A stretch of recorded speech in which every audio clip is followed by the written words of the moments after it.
señores, hay una información que aparece hoy con respecto a una jovencita, artista dominicana premiada internacionalmente, novia de un artista muy popular aquí. Se trata de Marta Heredia y de Vaquero. Nosotros no tenemos opiniones farandulescas ni faranduleras en este espacio, pero queremos decir que esas declaraciones de esa jovencita dejan mucho que desear. Él me golpeaba, pero yo lo amo. Yo creo que cuando uno oye esa vaina, uno tiene que llegar a la conclusión de que ella es peor que él. Aquí hay la tendencia a defender a las mujeres. Esa niña es peor que ese maldito tigre. Eso no hay que analizarlo, porque eso no se justifica. ¿Cómo? Dígame usted, ¿por qué ella está presa? Por droga. Ah, bueno. Es una asociación de malhechores. Entonces ella viene que yo lo amo. Usted ama a quien le da golpe. Entonces usted lo que es una masoquista. ¿Cómo se llama eso? Yo no sé. Yo creo que uno debe de revisarse un poco. Mira, doctor, yo estoy de acuerdo con usted, ¿eh? Ah, qué raro. De entrada. No, porque... Pero ¿cómo es posible que una tipa que le den golpe diga... Déjeme decirle una cosa. Quiero. Ayer cuando vi esa noticia, recordé un libro que leí de Walter Rizzo, que es un psicólogo de estos modernos, un gurú de la psicología. Y entonces él escribió un libro, yo lo tenía en la casa, y vi que una de las reflexiones, hace tiempo que lo había leído, decía que el amor tóxico es un asunto de salud pública, ya en el mundo completo. La gente o las últimas generaciones se han descuidado con el tema de cómo usted interactúa con los demás sentimentalmente. La gente no se prepara para amar al otro, a una pareja, o escoger una pareja de la manera más sana y apropiada. Entonces, escoge mal y trata de vivir un amor. Ellos creen que es un amor, pero en realidad es algo tóxico y dañino para ellos mismos. Yo entiendo, Gracie, que lo que tú encontraste en la obra del autor realmente es 100% así, pero tú sabes que todo el mundo tiene algo en lo que priva, y yo privo en algo. ¿En qué? Yo privo en que no tengo que analizar cosas así. Ah, ya. Yo no tengo que ver en un libro que esa carajita es peor que ese tigre. Eso es lo que yo quiero decir. Analizarlo de un punto de vista sencillo. Uno no tiene que estudiar en los tratados de sociología, ni en los tratados de sexología, ni en Sigmund Freud, ni buscar César Mella, para averiguar que eso no tiene sentido. ¿Cómo es posible que una jovencita que haya ganado un concurso y que puede hoy haber encabezado lo más exquisito del arte dominicano, iniciando una carrera con un buen pie, se haya visto envuelta? Porque tú puedes estar segura que eso que tú estás diciendo de elegir las relaciones, eso es básico. Lo primero que hizo fue elegir mal. Lo primero, ¿cómo terminó? Le repito que Walter dice que es un problema de salud pública. Exacto, eso es universal. Pero lo que te quiero decir, comenzó con mal pie. Busca una mala pareja, la meten en droga y termina presa, en vez de hoy estar en los escenarios internacionales. Entonces, ¿cómo es posible que ni siquiera con la tranquilidad de la cárcel esa niña no salga y diga: señores, aquí hay dos cosas, yo tengo una cuota de culpa por haber elegido mal, porque como tú pero eso no justifica la agresión tampoco. Oye, nada justifica la agresión ni la muerte, porque si nos vamos por ese lado de que está bien, como es bien muerta, mal matado, yo no creo en eso. Nada justifica una agresión, ni nada justifica que tú aguantes a un hombre violento. Si usted aguanta, usted es culpable de estar aguantando. La primer acto, como decía alguien, yo conozco una señora que me dice: si me levanta la mano la primera vez, ahí nunca me va a tocar, porque no me va a volver a ver. Si me levanta, no es que le dé, no, si me levanta la mano. Ella gozaba con su agolpeada, porque todavía está diciendo que lo ama. Entonces, todas esas cosas que están ocurriendo, yo creo que es así. Pero yo creo que tú has encontrado la documentación. No, que es un tema, que uno que es universal, seguro, sí, y que ya no es un asunto local de un caso aislado en República Dominicana. Y que tenemos que educarnos seguro. En ese sentido. Ahora, lo que hay que decirle a esta gente, a esta juventud que está subiendo, es que primero a la gente no se le agrede. No hay ninguna razón por la que, señores, aquí se está matando una gente por un parqueo. Sí. Por un parqueo le dan un tiro a una gente. Esa es una de las características de la sociedad violenta que tenemos hoy, que hemos perdido la capacidad de dirimir conflictos. Antes en los barrios a los viejos se les respetaba. Siempre en el barrio había una calle donde vivió algún viejito que era entonces la persona mediadora ante los conflictos que se vivían en esa calle, y protectora también, pero ya ni eso se respeta. Mira, eso que tú estás diciendo en otros tiempos, que no era muy lejos, porque parece que tú lo viviste también. Tú ibas a un barrio y la policía iba a ese barrio y le preguntaba a unos viejitos por un tigre. No, lo protegían. Porque esa era la mamá y el papá de todos los muchachos del barrio. Pero no lo tocaban tampoco, ellos protegían a los viejitos. Sí. Es más, cuando un agente de la policía vivía en un barrio de eso, entraba y salía a su casa sin problema, porque había una solidaridad que ha desaparecido. Pero a mí me sorprende cómo es posible que esta muchacha, en medio de un juicio que ella inició contra él por agresión, ella diga, pero yo lo amo. Eso no tenía que añadirlo. Todavía es verdad. Todavía fuera cierto. Porque evidencia que hay un desequilibrio emocional. Pero seguro que no está bien del caco. No está bien. O mira una muchacha con un chaleco antibala. Y hay que recordar que esa niña es Premio Nacional de la Juventud. Eso es lo que te estoy diciendo, que hoy puede haber sido. Que también los mismos, que cabe la reflexión a los mismos funcionarios que a veces no pueden adelantarse tanto. Hay que esperar que los procesos se maduren. Tú sabes que la mayoría de los muchachos que participan en esos reality shows, que se hacen famosos de la noche a la mañana, tienen problemas. Porque no pueden lidiar con la fama. No están preparados para eso. Tú dices que la madurez no lo ha alcanzado. No están preparados para lidiar con la fama. ¿Tú sabes quién le ha pasado eso también aquí? ¿A quién? A los jugadores de béisbol.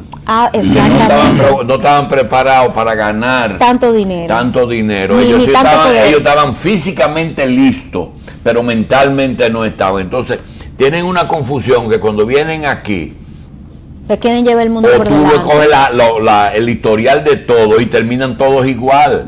Todos terminan sin dinero, con problemas familiares, porque las familias creen que esa es una inversión y que ellos tienen que mantener a todo porque su hermano rico, exitoso. Es que el dinero aloca. Hay que prepararse para todo. Igual que si tú coges una niña de 16 años y la pones en primero, la pusiste en la fama por una condición artística, pero a lo mejor su cabeza no estaba lista. El primero que fue y le enamoró, se metió en ese lío. Ahí tiene un problema de que termina cargando quintales de droga que la pusieron porque tú puedes estar seguro que eso no fue iniciativa de ella.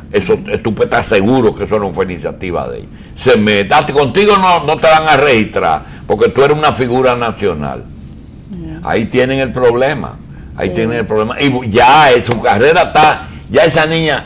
Mira, uno de los artistas que más el público aprecia aquí en República Dominicana, muy querido, tuvo una vez un problema de una marihuana, le encontraron una semillita de marihuana, y eso nunca el país se ha olvidado de eso. Pero ese muchacho ya es un viejo y tiene hijos y tiene nietos, y nadie se le ha olvidado eso, porque lo metieron temprano en el lío ese. Sí, porque eso te marca. Y mira, y esa persona a pesar de ese episodio, sigue siendo un hombre popular, siguen queriéndolo, el que lo sigue no le importa. Y fue un simple, oye, ya una cosa que está despenalizada en muchísimos países del mundo. Bueno, pero en la época en que fue, ¿no fue en los 80? Sí. Entonces... Él fue niño prodigio. Sí, Él fue niño prodigio como esta, ganó festivales y era una... Sí. Pero la gente no se olvida. La gente no se olvida. Es que se convierte en uno desadaptado, un estigma, en sí. uno desadaptado, no pueden lidiar con ese cambio tan radical y entonces se aceleran y yo creo que tú tocaste, y fallan, fracasan.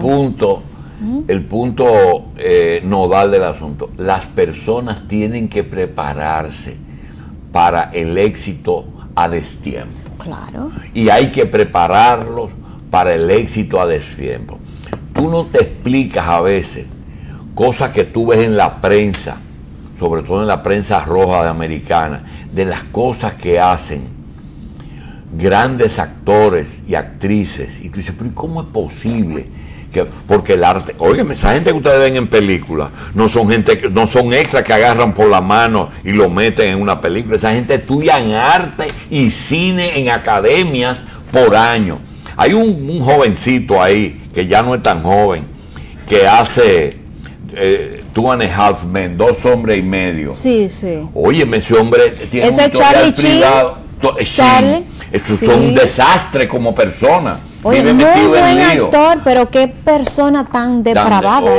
El caso de aquel famoso Saltamontes, ¿cómo se llamaba el famoso? Sí, pero la película que él hacía, Kung Fu. Ese señor terminó en un closet con una funda plástica haciendo autos, qué sé yo qué. Sí. Y dice, óyeme, como un mundo. Por eso es que los medios o las personas que hacen este trabajo, ¿no? de comunicar delante de unos micrófonos tienen que estar muy comprometidos, porque a veces se da ese tipo de noticias relacionadas con esa gente. Hay mucha sensacionalismo de la misma, mucho morbo, y eso lleva un mensaje perjudicial para la misma sociedad. O sea, hay que informar del hecho, pero a la vez decir que eso no está bien. Ese comportamiento no está bien y no es lo normal. Uno de los actores, y no es tampoco lo ejemplar.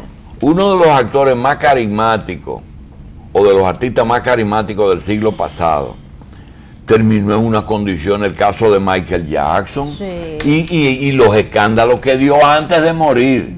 Era pederasta. Sí. Y cuando tú ves eso, dices, bueno, pero ¿qué es lo que está pasando? Y yo creo que la clave está en que cuando usted comienza la carrera paralela de fama y dinero, usted tiene que ir a donde una persona que lo oriente.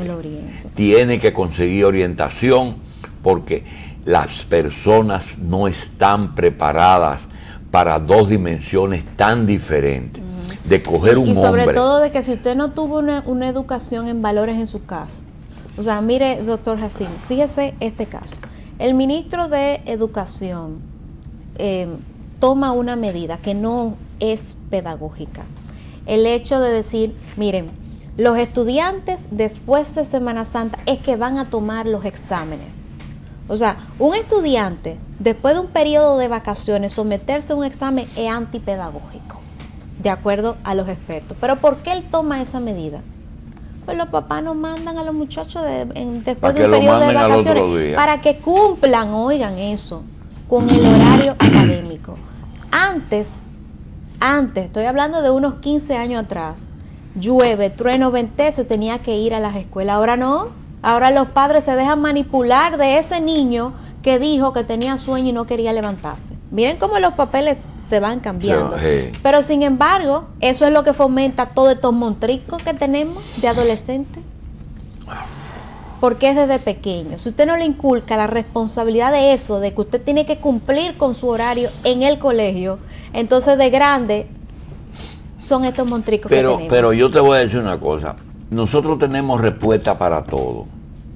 Pero yo te confieso que en muchos casos yo no tengo respuesta para muchas cosas. Por ejemplo, el papel de los factores que inciden en la educación de un joven o de un niño. La escuela, el barrio, la mamá, el papá y el maestro. Yo quiero preguntar, no la generación tuya, ¿por qué tu generación, que comenzaron los padres a asistir a las escuelas y a conocer sus maestros en esa época, por qué esa generación tuvo más problemas que la de nosotros, que la mayoría de los padres y los maestros no se conocían? ¿Es así o no es así? Es así. Era rarísimo que un padre en los años 60, 70 fuera a una escuela, a una reunión de padres. Era posible, pero muy raro. Sin embargo, en los 90, cuando comenzaron los padres a asistir a la escuela y a conocer los maestros de sus hijos, comenzó un fenómeno que todavía yo no me explico. ¿Por qué? Si esos dos factores tan importantes en la educación se comenzaron a comunicar, el producto terminado salió peor. Doctor, pero es que... ¿Qué pasó? No, es que cuando yo estaba pequeña, mis dos padres trabajaban. ¿Iban a la escuela? Trabajaban. No iban. No trabajaban, iban Sí. a la escuela, pero ya mi mamá trabajaba y mi papá también. En los tiempos suyos, su esposa no trabajaba, estaba en la casa. Sí. Mi mamá estaba todo el tiempo en la casa. Entonces es otra época. Ah, con otras entonces tú lo ves por otro lado. Tú lo ves en que posiblemente tu papá o tu mamá iban un día a la escuela, pero muy posiblemente tú salías de la escuela antes de ellos levantarse. No podían tener contacto. Y cuando tú regresabas, ellos no habbian vuelto del trabajo. Mi papá toda la vida, 3 y 4 trabajos ha tenido que tener. Sí, era la ausencia, el ausentismo de los padres, lo que genera todo esto. Bueno, ¿Quién pero es una que está criando justificación. a los niños? Pero yo te confieso que yo no lo ¿Quién es que entendía. está criando a los niños? La doméstica. O solo. solo. Aquí hay niñas con 12 años que desde que se puede, que tienen capacidad para meter una llave en una cerradura, le dan una llave. Sí. Desde que el niño puede, esa cantidad de muchachos que mueren solos en habitaciones, eso no se ha estudiado, esos son los que se mueren, que salen en la prensa, pero la cantidad de personas que dejan sus hijos solos en la casa, por esa razón que tú estás diciendo, uno no se lo imagina. Claro, esto del Y mundo, no hablemos ha cambiado de muchísimo. emancipar muchachos antes de tiempo. Muchachitos, carajitos. Realmente se está tomando como paradigma otras sociedades desarrolladas. Yo le digo a usted que pasa con mayor profundidad en Estados Unidos. Bueno, ahí es peor. Ahí es peor, pero esa no es una solución para nosotros. No, pero se toma Eso no es una solución para nosotros. Se vive tomando como paradigma la sociedad norteamericana. No, y la sociedad norteamericana, ni siquiera en educación. Eso comenzó allá. Eso comenzó. Machi, ¿tú sabes cómo resuelve el problema de Estados Unidos de tránsito? Coge el subway en Nueva York y párate en una estación de tren para que tú veas las diferentes horas en cómo los muchachos salen una hora y los padres salen a otra. Comenzó ahí, pero eso no nos soluciona nuestro problema. Mal de mucho, consuelo de tonto. No es eso, sino que lo tomamos como paradigma y nos está retroalimentando intensamente. Yo lo que sé es que la sociedad americana, después de la Segunda Guerra Mundial, hay más embarazos adolescentes en Estados Unidos que en cualquier otro país. Yo te puedo decir que esa Segunda Guerra marcó una etapa en la sociedad norteamericana. La mujer comenzó a fumar, la mujer comenzó a beber y la mujer comenzó a trabajar, porque el hombre se fue a la guerra, o lo llamaban o lo estaban buscando, y había necesidad de una producción. Ahí cambió totalmente. Y como tú estás diciendo, y copiamos esa sociedad, no, vinieron las mismas necesidades para acá. Oye, como me dice, papá tenía 2 trabajos y hasta 3. Es decir, cuando un hombre tiene que tener los camarógrafos que salen a las 5 y regresan a las 10 de la noche. Yo no puedo poner como ejemplo mi familia porque mi mamá toda la vida trabajó. Mi papá... Pero en la casa. No. En la casa. No necesariamente. No necesariamente. Mi papá también trabajó toda la vida. Por eso a lo mejor en un descuido de ella te la inscribiste en un partido de izquierda. No. No, eso... No fue por eso. Eso fue la época. Ah. La época en que usted se fue a estudiar para Estados Unidos su medicina y nosotros nos quedamos enfrentando la situación política más intensa que ha tenido este país en toda su historia, que fue del 61 al 65. Al 75. Al 75. Bueno, porque eso se prolongó. Eso se prolongó, pero esa fue la época donde se concentra la Y mayor eso había cantidad de acciones históricas de la República Dominicana. Bien, amigos, vamos La República a... Dominicana, con tanta intensidad. Por la revolución que la trajo. La revolución fue que la trajo, La primera vez que yo vi droga fue en el 65. pero fue la revolución que la trajo. No, los americanos. La revolución. Nosotros a veces tratamos temas que tienen que ver con los bancos. Decía Bernardo Vega que el factor emocional en la economía es mayor del que mucha gente se imagina. Una institución bancaria o una tasa de cambio se puede derrumbar solamente por un comentario en un medio de comunicación. Si un medio dice tal institución no está bien, inmediatamente la gente se protege y va y retira su dinero, aunque no sea cierto. Entonces, el comentario es: los medios tenemos que tener cuidado con los comentarios sobre instituciones financieras, pero las instituciones financieras tienen que tener cuidado con el dinero que ellos reciben de parte de los depositantes. Eso hay que estar claros en ese sentido.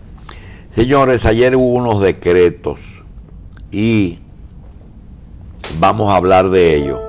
Después de decirle que aparece una información de que un grupo de propietarios de los terrenos de Loma Miranda están preocupados porque no se lo declaren Parque Nacional. Ahí hay dos formas de ver las cosas. La primera es, realmente, tan pronto se declare Parque Nacional, va a ocurrir que no lo van a poder usar, su tierra. Pero lo segundo es que esa declaración de Parque Nacional implica declaración de utilidad pública. Entonces el gobierno tiene que comprarlo. Y quien pone el precio es el gobierno.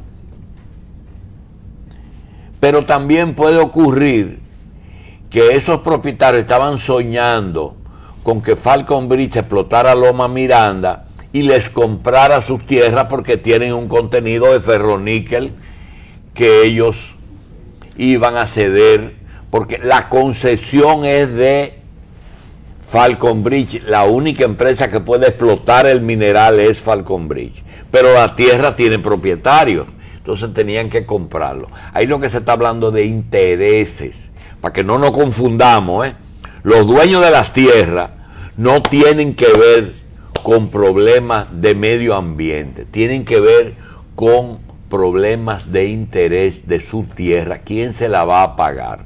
O se la paga el Estado si lo declaran de utilidad pública, o se la declaran, si la van a explotar, Falcon Bridge se las compra. Ellos alegan que con ellos no han hablado.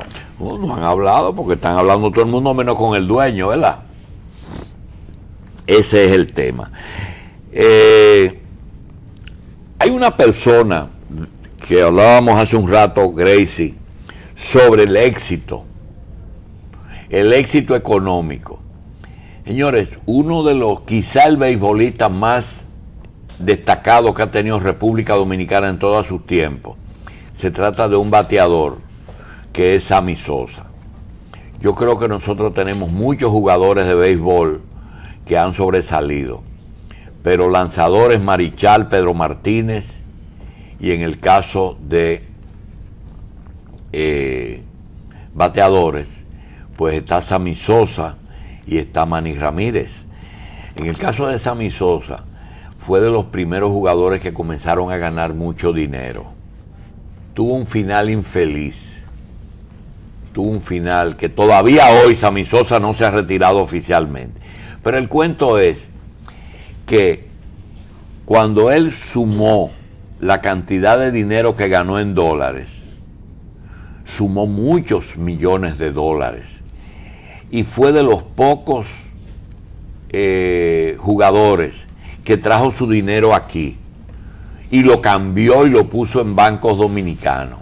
Primero lo puso en Baninter, Hipólito se lo devolvió y luego lo puso en el Banco de Reserva. Sammy Sosa se dice que llegó a tener entre 1.000 y 2.000 millones de dólares de balance en depósito. Para eso, él exigió una representación en el Consejo de Directores del banco. Y su apoderado en negocio, que es Dominguito Dawager, fue miembro del Consejo del Banco de Reserva durante mucho tiempo. Casi que yo creo que tiene unos 10 años en el Consejo, cuidando la inversión de Sammy Sosa.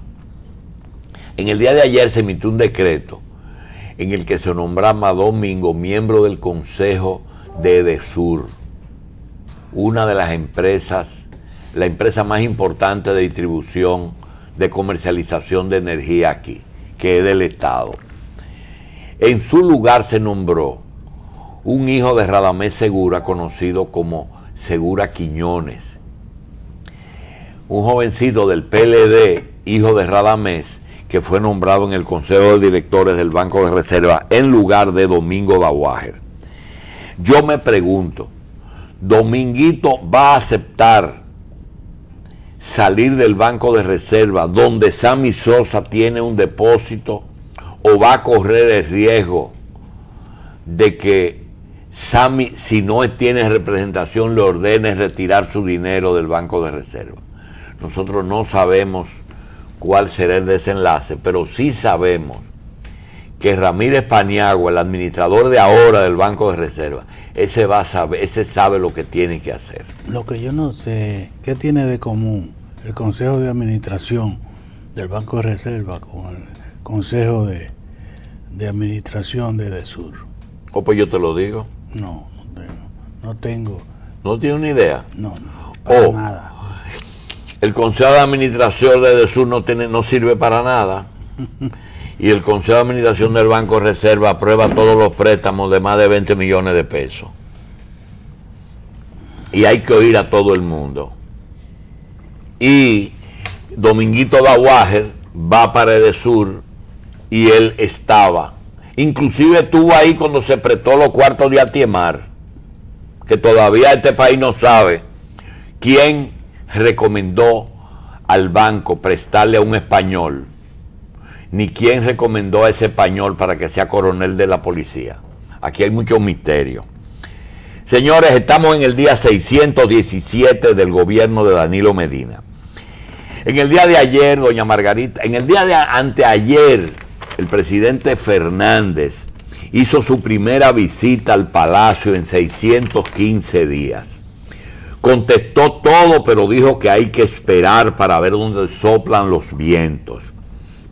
Y le dijo a los periodistas, como profesor de periodismo, atentos, que ya sopló en la Cámara de Diputados, le dice un periodista, presidente, y en el Senado, dice, también sopló en el Senado. ¿Y cuál es la razón de su visita? Una visita cordial al presidente para ponerlo al día de unas inversiones. ¿Y esos decretos no tienen nada que ver con esa visita? Voy para allá. Voy para allá. Valoró Boca de Cachón, visitó dos despachos, el del presidente y el de la primera dama, piropió la belleza de los despachos. Parece ser que él está revisando cuando vuelva si el despacho le gusta. Todo eso lo hizo. Dijo que tenía nostalgia, caminó por los pasillos del palacio, le hacía falta el palacio. Y lo dijo, 8 años estando ahí tanto tiempo, hizo hábito y costumbre. Yo no sé y decíamos si él fue a hablar con el presidente de política, porque fue hora y 15 minutos. Si buscó entre dos compañeros que tienen muchos años juntos, mira, dime qué tú quieres. Nosotros no vamos a pelear como el PRD, vamos a ponernos de acuerdo. Yo quiero volver, tú me apoyas, tú quieres ir, modificamos la Constitución, lo que sea, como hablan dos políticos cuando están solos. Mira, a propósito, párame esa fiscal que me estén bromando mucho a Víctor Díaz. Tú viste, el PRD se va a unir, nosotros tenemos que prepararnos. Y págame los cuartos que me le debe a mi gente, que le deben muchos cuartos a mi gente. Todas esas son conjeturas mías que no llegan a ninguna parte, pero hay que ver por dónde soplan los vientos. Y ayer, eso fue un tigueraje de Leonel. Leonel fue al Palacio a bufear a la gente. Hay que ver por dónde soplan, ¿verdad? Pero ayer la esposa donde él fue, le preguntaron sobre los vientos y dijo, bueno, y esos vientos que están soplando me están volando mi cabello. Señores, esas dos personas ya llegaron a un punto en que yo le quiero pedir que no relajen, que con este país no se puede tomar, no se puede relajar. El tema es que doña Margarita le están volando los cabellos y en un momento en que no son vientos que soplan, es el ciclón. ¿Sabes que los ciclones tienen nombres de personas? Uno de hombre y uno de mujer. El primero de hombre, el primero de mujer. Entonces el ciclón Leonel provocó en el mismo día de ayer la emisión de 1.200 millones de dólares en bonos para cubrir los déficits que dejó Leonel.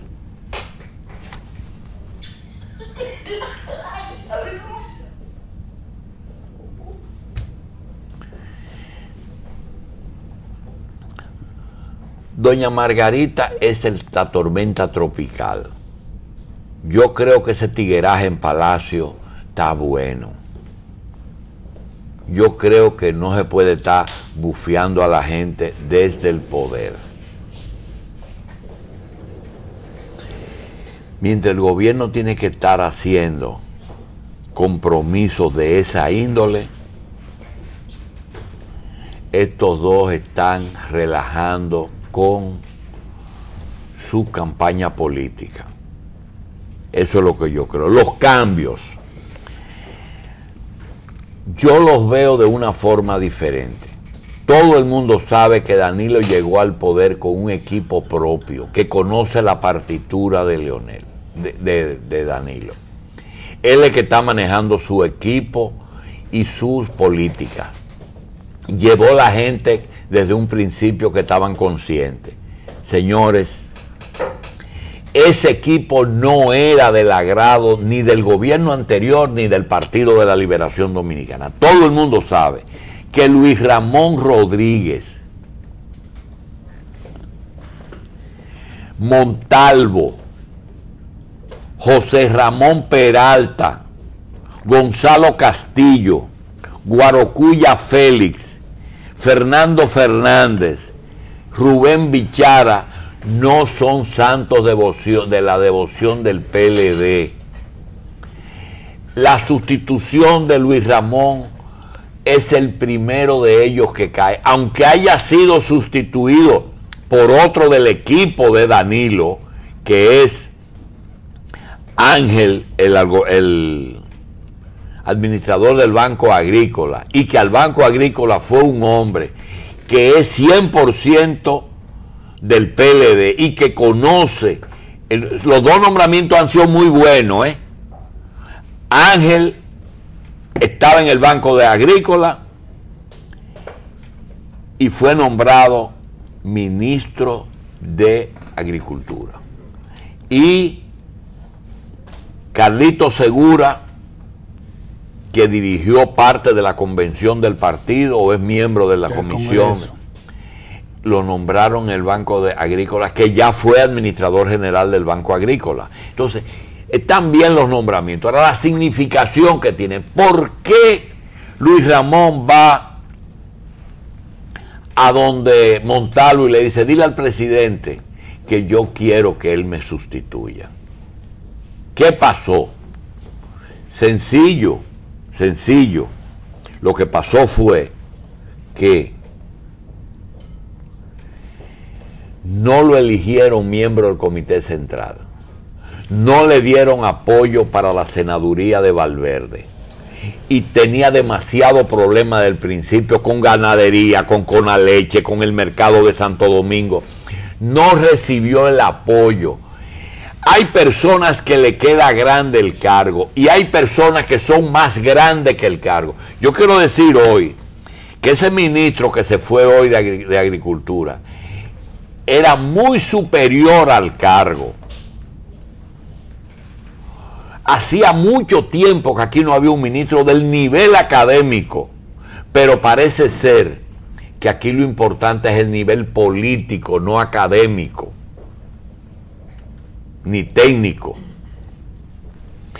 Fue mal muerto y mal matado, aunque él haya renunciado. Ahora, las designaciones fueron buenas y van a tener éxito, porque en este es un país, señores, ustedes saben quién es el mejor ministro de Agricultura para mucha gente y para el PLD, Chío Jiménez. Chío Jiménez ha sido lo mejor, no es Luis Ramón. A Luis Ramón había que hacerlo renunciar, lo explotaron, es el primero que cae, y a Montalvo le entraron al otro día de llegar. Ese partido es una trituradora. Es el primero. Que nadie se restriegue las manos, porque ese equipo de Montalvo, Peralta, Gonzalo, Guarocuya, Fernando y Bichara irán cayendo uno a uno. La pregunta era... Perdóneme. La pregunta era... ¿Cuál era? ¿Qué relación tiene? ¿La visita? No, la visita no. La visita no. Lo que pasa es que al Leonel irse a pavonear al palacio, Danilo tenía que producir un efecto con unos decretos, pero no tenía relación con la visita, sino con el efecto de la visita. Leonel estaba en palacio que parecía un presidente antes de... Y la mujer siguió ayer soplándole viento. A ella hay que cantarle despeinada. Bueno. Ellos están relajando en este país, esas dos personas. Yo no sé qué le ha pasado. Están bufeando a este país. Eso es un tigueraje de ellos dos. En un momento en que ese mismo día el gobierno tiene que emitir 1.200 millones para cubrir un déficit que ellos dejaron. Entonces, esa situación, yo quiero decir que ese fue un buen ministro. Ojalá, si es que no es designado en un organismo internacional para buscar mercado aquí, que ese es el fuerte de él. Ojalá que él se entusiasme y quiera venir los sábados a producir con Wilson un buen programa de televisión de alto nivel, como él lo sabe hacer. Carlos Segura no va a tener ni que hacer pasantía ahí, porque conoce el Banco Agrícola al dedillo. El partido no va a tener problema con él, porque él es un hombre del PLD toda la vida. Ángel es de Danilo, tuvo éxito en el Banco Agrícola, y si resuelve un problema que hay ahí adentro, de que le den recursos,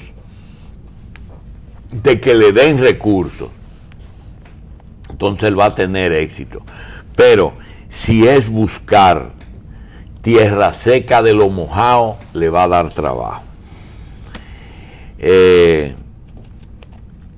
Le fue mal en el Comité Central, le fue mal en la senaduría y le fue mal en el ministerio. No pudo lograr los planes que él y Danilo tenían, porque, como decíamos, esa máquina tritura. Señores, tenemos muchos invitados que nos van a hacer anuncios.